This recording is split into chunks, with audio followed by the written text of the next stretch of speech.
relating it to the ghaib, like the world unseen, and also like we can't see the patient's emotions and what they've been through. So that's how it might tie into that. And also taqwa, piety and God consciousness, being aware that Allah is watching us and God is watching us all the time, giving patients our best in terms of our duty of care. And that's what I've got so far. Okay, that's good. Okay, excellent. Okay, anyone else?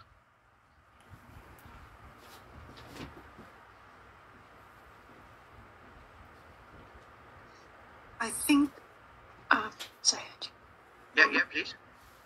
The word shukr, and in that I've worked with a number of people and in extremely difficult times, actually to be able to look at the difficulty, but then also to be able to look at some of the more positive things that are happening in that person's life, almost is a mercy in and of itself.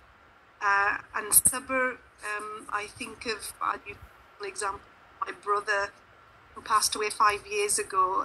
He had a terminal illness and we cared for him right towards the end, and it required the family to have patience because, you know, sabr, it is active. It's not something that is passive as far as I'm concerned.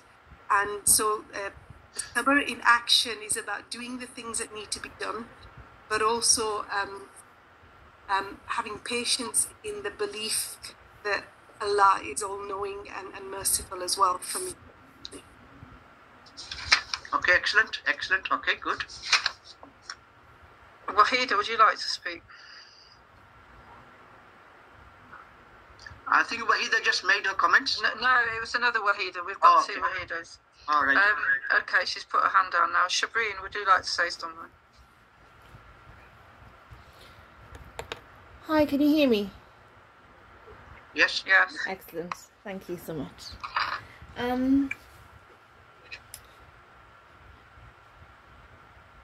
Okay, so the example that I give of my examples is of sabr, of facing difficulties. You know, it could be family bereavements, it could be illness.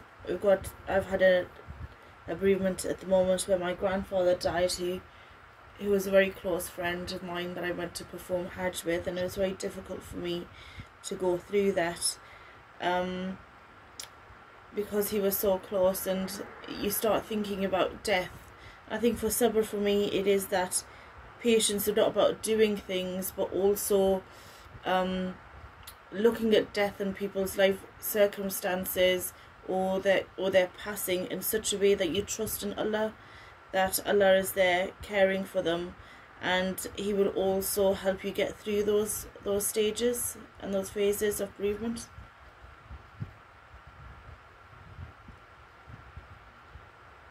Okay, that's good. Excellent. Yep. Anyone else? Yeah. Assalamu alaikum. Luqman, yeah. I would say the first Iman, Allah subhanahu mentions in one hadith, لا يؤمن أحدكم حتى يحب لأخيه ما يحب لنفسه. And there are many other hadith where Rasulullah begins by mentioning that a person does not have Iman until a certain aspect of yours is completed. So in this hadith I mentioned, in a pastoral or in a caring way, that you would love for your brother what you love for yourself. So you would put that person first in any situation and care which you are giving. Okay, that's pretty good. Okay, excellent. Yeah, would Sister Salma like to speak? Because her hand's been raised for some time.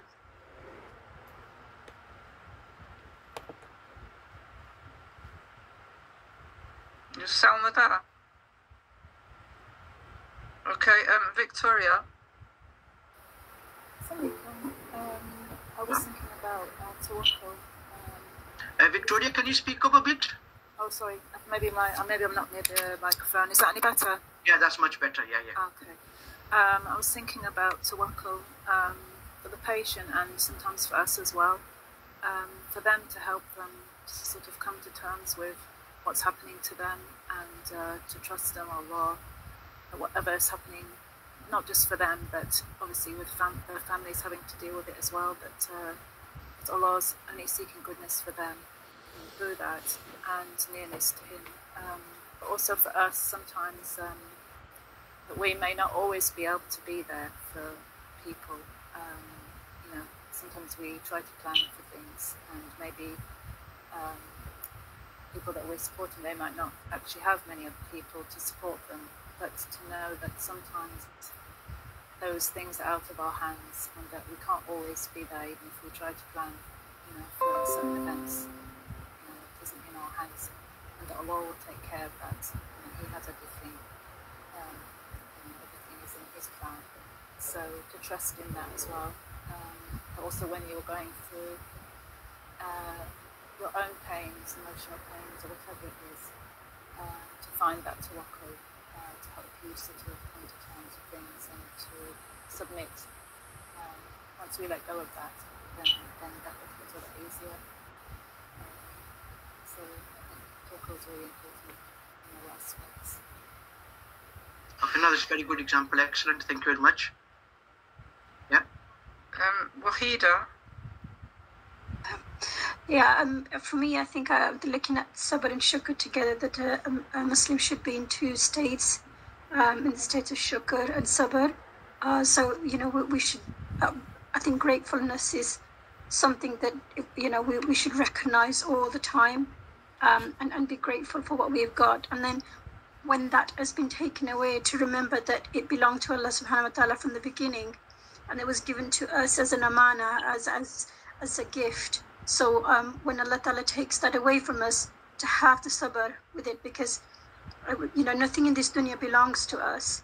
So really being in those two states, in shukr and sabr, through whatever you know, Allah Subhanahu wa Ta'ala has put us in this world to test us, whether that's through our health, through our wealth, through our children, through our spouse. So to be in the state of shukr all the time, and then when we go through a difficulty, to then go into the state of sabr and thank Allah that what we have, and being sabr when it's taken away. Jazakallah, that's excellent. Very good. I think good examples are coming forward. Could I mention one more verse of Yes. the Holy Quran based on taqwa? Allah subhanahu wa ta'ala mentions in the Holy Quran, يا أيها الذين آمنوا اتقوا الله وقولوا قولا سديدا يصلح لكم أعمالكم ويغفر لكم ذنوبكم ومن يطع الله ورسوله فقد فاز فوزا عظيما. And this verse continues, إن عرضنا الأمانة على السماوات. I think this would be very pertinent to the topic of da'wah here, where Allah subhanahu wa ta'ala says, "O you believe, be mindful of Allah and say what is right, and He will bless your deeds for you and forgive your sins." So obviously in this context, a person, Allah consciousness is very important when a person he would be speaking. Yeah. Okay, excellent. Yeah, excellent. I think this is good. Okay, I think most of you have sort of got good ideas on this. Now, if you look at my slide, at the very top, I've got dawah in the process of caring. So when people come to you, they will come to you, you know, when the reality does not match their expectations. So as a result, they lose hope. They basically, the contentment goes, they become confused, and so on. So basically you are inviting them to some of these concepts which will help them to heal their hearts and their souls. Yeah. So if they can't make sense of life, what's going on, why am I living, where am I going, why am I, you know, the concept of iman, you know, is very important in order to help them to heal. The concept of, you know, when I was reading some books by, you know, not by Muslims, the concept of tawakkul and shukr, you know, they were using this hope, you know, trust, and this sense of gratitude. If people have tawakkul and shukr, they'll be able to overcome many of the problems and issues which they face in their life. Yeah. So if you have shukr, this contentment, when we see other people much better than ourselves, and then we sometimes somehow become depressed, distressed about this and so on. Yeah. But if we have this concept of shukr and contentment, a lot of these problems will not occur inside our heart, mind and soul. And this tawakkul, just imagine somebody has lost everything. Hurricanes come, disasters, they're left with nothing, family, businesses, everything's gone. What will keep them, insane, basically, keep them as humans, keep their humanity within? It's very difficult. Yeah.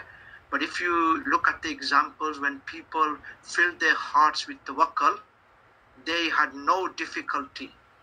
They put their full trust in Allah. Allah is the all-wise. He knows what to give me, what to take away from me, and where He will take me. Yeah, you just put your hands into His. You throw your life into His hands, and do your best. That's what tawakkul means. But leave the results to Allah. It will really generate this power within your hearts. Yeah, tawbah, forgiveness. Forgiving others. This hate also creates huge problems in the heart. But if you're able to forgive others and seek your own forgiveness, it's a very powerful in healing the hearts. So although these can be used for social processes, but they can also be used for inner processes as well, in bringing about healing. So dawah in this sense means you are inviting the people who come to you, you care for, to these concepts in order to bring their hearts, their inner selves, to reconcile with the reality and to accept what's happening, and to have this inner motivation to come forward and not to lose hope, but to come forward and take first steps towards healing. Yeah. So this is what pastoral care workers need to look at, what people distress and other suffering they're going through, and which of these concepts, I call them the inner spiritual resources, which we can use to help them to heal. Yeah. So again, it's about healing, it's about khidmat, it's about pastoral care work. So these things can be used there. Yeah. So now I come to my last slide. We're finishing. These are the questions I put forward to you at the start. So I just want to make sure that you have your understanding now about these questions. Yeah. What is care? So anybody? So I'll take different people, just do 1 or 2 words. If you explain to me what is care. Khidmat, yes, service, yeah, helping others. Why should we care? Because we are Khalifa. That's it, we are Khalifas. We have duties and responsibilities, yeah? So what does Islam say about care?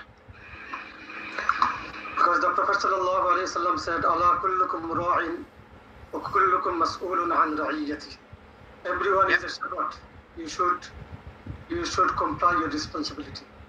Yeah, that's it. So we are shepherds, we have duties and responsibilities, yeah? What is dawah in the context of care? We should invite people to good deeds, yeah? And also, yeah. So this 2 dimension, inviting people to Allah, and the social and the spiritual dimensions. If it's social, you highlight the problems and help them to understand why they're facing those problems. If it's spiritual or inner psychological or personal problems, then you draw on these Islamic concepts, invite them to these concepts of tawakkul and shukr and tawbah and maghfirah, to help them to heal their hearts. Yeah. So what is the mission of a Muslim?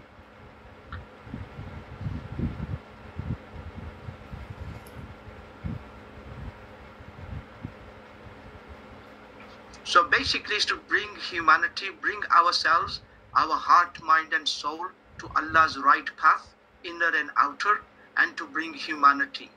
invite them to this right path. That's what our real mission is. Yeah. So basically, whatever we do, whether it's political work, economic work, social work, or pastoral care work, we are inviting people, you know, to align their hearts, their minds, their practices towards Allah's way. Yeah. So the relationship between dawah and care is that dawah means to invite them to certain concepts which will heal their hearts as well, and that will be a caring duty. Yeah. So how I've tried to link dawah and khidmat, I hope I was able to explain that. Yeah.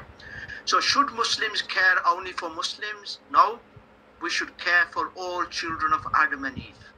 Yeah. No discrimination whatsoever. So if your neighbors are Muslims or non-Muslims, you have a duty of care for all human beings, whoever they are, and we have a duty of care for Muslims as well. Okay, so I hope that this has helped you. Do you have any questions? Anything you want to share? Any point you feel I might have left out? But the session was on khidmat.